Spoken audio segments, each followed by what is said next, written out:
4% 법칙에 따라 인출하는 계획으로 경제적 자립 후 또는 은퇴 후 좀 더 안정적으로 인출할 수 있을까라는 고민 자주 하시죠? 이러한 고민에 대한 대응 방안을 함께 알아보겠습니다. 이번 영상은 4% 인출 법칙을 신뢰는 하지만 장수, 인플레이션, 침체로 인한 인출 순서, 큰 지출, 자산 감소로 인한 불안 등으로 걱정하고 있는 분들을 위한 영상입니다. 이러한 리스크를 대응하는 방법이 다양하게 연구되고 발표되고 있습니다. 오늘은 첫 번째로 은퇴 자산인 포트폴리오 임계값을 미리 설정하고 인출금을 조정하는 가드레일 전략을 알아볼까 합니다. 고속도로에서 가드레일이 중요한 안전장치인 것처럼 안전한 은퇴 자산 인출을 위한 전략이라는 의미에서 가드레일 전략이라고 합니다. 이 방법은 재정 전문가 조나단 가이튼과 컴퓨터 과학자 윌리엄 클링거 교수가 개발하였다고 하여 가이튼 클링거 전략 또는 가드레일 전략이라고 합니다. 이 방법은 투자 시장 실적에 따라 인출률을 변경하는 방법으로 간략히 설명하면 주식시장이 상승하면 더 많이 인출하고 반대로 주식시장이 하락하면 인출을 줄이는 방법입니다. 이러한 단순성과 직관성 때문에 최근 이 전략이 관심이 많아졌다고 합니다. 가드레일의 기본 개념을 보겠습니다. 초기 인출률을 5% 이상 더 많이 설정하여 인출할 수 있는 방법인 점에서 더 매력적이네요. 투자 자산인 포트폴리오 변화에 따른 상하 금액을 가드레일로 정해놓고 그 정해진 가드레일 금액을 넘어가면 인출금을 10% 늘리거나 줄이는 방법입니다. 그리고 이 방법은 인플레이션에 따라 인출을 조정하도록 할 수 있습니다. 더구나 4% 법칙처럼 30년에 한정되지 않고 4, 50년 이상 가능하다는 점에서 호감이 가는 전략이네요. 이 그래프가 가드레일의 상단, 하단 가드레일을 도식화하여 나타낸 그림입니다. 다음은 가드레일 인출법을 인플레이션을 반영하며 매번 주기적으로 계산하여 인출하는 과정입니다. 예를 들어 계산하는 5단계의 과정을 상세히 작성하였으나 설명은 생략하고자 합니다. 관심이 있으신 분들은 화면을 캡처하여 각자의 자산과 매년 인출하고자 하는 비율을 입력하여 단계별로 계산해 보시기 바랍니다. 이것은 자산이 급상승했을 경우의 사례이고요. 이번 장은 자산이 급락했을 경우의 사례입니다. 관심 있는 분들은 이 화면도 캡처하시면 좋을 것 같네요. 어떠세요? 계산이 다소 복잡하죠? 가드레일 전략의 인출 금액 계산 과정을 나긋한 가족 구독자님들이 이해하기 어려울 것 같아 누구나 쉽게 사용할 수 있도록 만들어 봤습니다.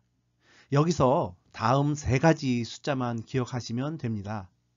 1.25, 0.83, 그리고 0.1입니다. 첫 번째는 1.25를 기억하세요. 상단 가드레일을 계산할 때 은퇴 자산의 1.25만 곱하면 됩니다. 두 번째 숫자는 0.83입니다. 하단 가드레일을 계산할 때 은퇴 자산의 0.83만 곱하면 됩니다. 그리고 세 번째로 10%, 즉 0.2를 기억하세요. 조정 금액을 계산할 때 인출금의 0.2를 곱하면 됩니다. 자, 그럼 이 숫자들을 대입하며 설명해 볼까요? 만약 5억 원의 자산을 준비하여 경제적 자립하고 매년 5% 인출을 하고자 하는 경우를 가정하여 설명하겠습니다. 인출금은 5억 원의 5%이므로 2,500만 원이 되겠네요. 자, 첫 번째 숫자인 1.25를 적용하여 상단 가드레일을 계산해 보면 은퇴 자산 5억 원에 1.25를 곱하면 6.25억 원이 상단 가드레일이 됩니다. 두 번째 숫자인 하단 가드레일은 은퇴 자산 5억 원에 0.83을 곱하면 4.15억 원이 하단 가드레일이 됩니다. 이렇게 투자 중인 은퇴 자산이 상단 6.25억에서 4.15억 사이라면 2,500만 원을 인출하면 되지만 만약 은퇴 자산이 6.25억 원 이상으로 늘어난다면 상단 가드레일을 넘어섰기 때문에 인출금을 조정해야 하겠죠. 이때 필요한 숫자가 10%인 0.1입니다. 즉 조정금액은 인출금 2,500만 원의 10%이므로 250만 원이 되는 것이죠. 따라서 상단 가드레일을 넘어서면 예정된 인출금 2,500만 원에 조정금액 250만 원을 더한 금액인 2,750만 원을 인출하면 됩니다. 그런데 이번에는 은퇴 자산이 4.15억 이하로 떨어진다면 하단 가드레일을 넘어갔기 때문에 인출금 2,500만 원에서 조정금액 250만 원을 뺄셈하여 2,250만 원을 인출하는 전략입니다. 이번에는 10억 원 자산으로 매년 5% 인출이 목표일 경우입니다.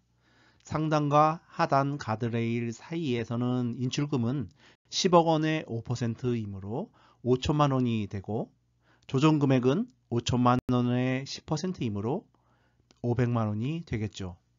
그럼 상단 가드레일 금액은 12.5억 원이 되고 하단 가드레일의 금액은 8.3억 원이 됩니다.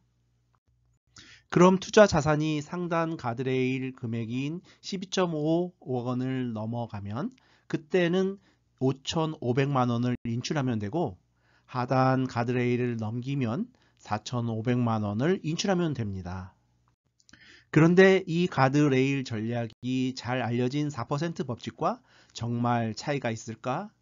진정한 대응 방안인가? 라는 의심이 가죠.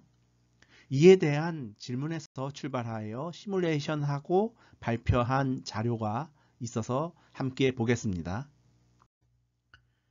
4% 법칙으로 시뮬레이션 했을 때 역사적으로 실패한 1966년 사례가 있었는데요.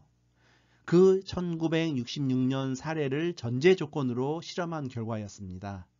어쩌면 너무나 극단적인 사례라고 생각할 수도 있지만 이 사례를 적용하여 비교한 결과를 함께 볼까요?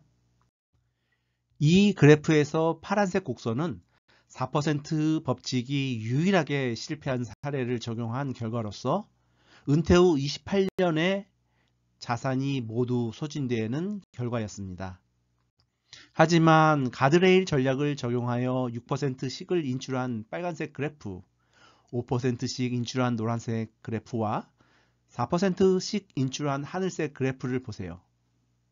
이와 같은 최악의 조건에서 가드레일 인출 방식은 28년 후 모두 자산이 유지되었거나 증가하고 있는 결과입니다.